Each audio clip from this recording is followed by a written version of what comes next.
کیا خطاب فصل ہے یہ ہے حدیث مصطفیٰ، کیا خطاب فصل ہے یہ ہے حدیث مصطفیٰ۔ الحمدللہ رب العالمین والصلاة والسلام علی سید المرسلین، اما بعد فاعوذ باللہ من الشیطان الرجیم، بسم اللہ الرحمن الرحیم۔ الصلاة والسلام علیکہ یا رسول اللہ وعلی آلکہ واصحابکہ یا حبیب اللہ، الصلاة والسلام علیکہ یا نبی اللہ وعلی آلکہ واصحابکہ یا نور اللہ۔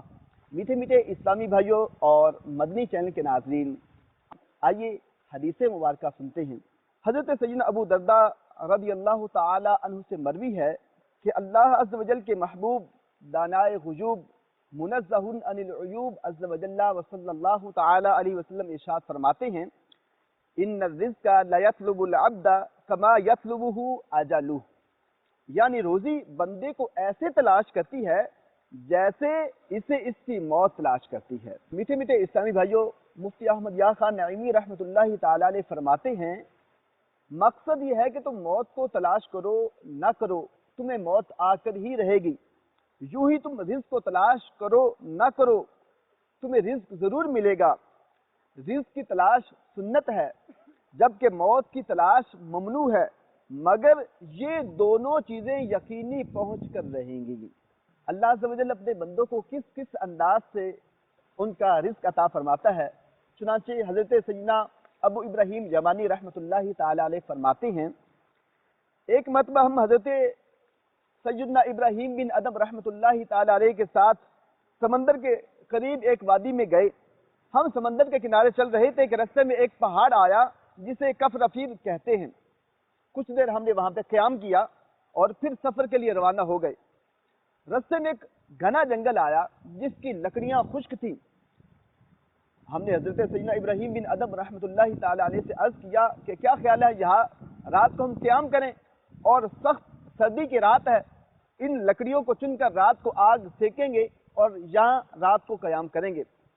حضرت سیدنا ابراہیم بن ادم رحمۃ اللہ تعالی علیہ نے ارشاد فرمایا، جیسے تمہاری مرضی۔ ہم نے جمع شدہ لکڑیوں کو آگ لگا دی اور سب آگ کے ارد گرد بیٹھ گئے، اور ہم نے کھانے کے لیے روٹیاں نکال لیں۔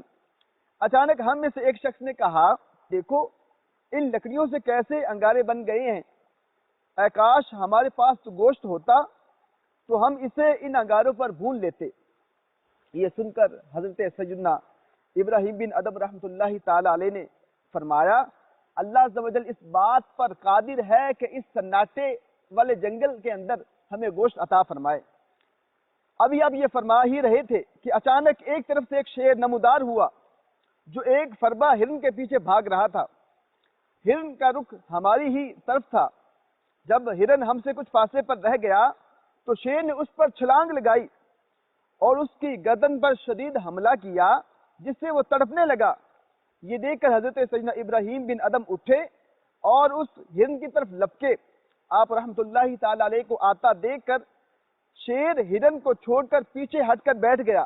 آپ رحمۃ اللہ تعالی علیہ نے فرمایا، یہ رزق اللہ عز و جل نے ہمارے لیے بھیجا ہے۔ چنانچہ ہم نے ہرن کو ذبح کیا اور اس کا گوشت انگاروں پر بھون بھون کر کھاتے رہے، اور شیر دور بیٹھا ہمیں دیکھتا رہا۔ کیا خطاب فصل ہے یہ ہے حدیث مصطفیٰ، کیا خطاب فصل ہے یہ ہے حدیث مصطفیٰ۔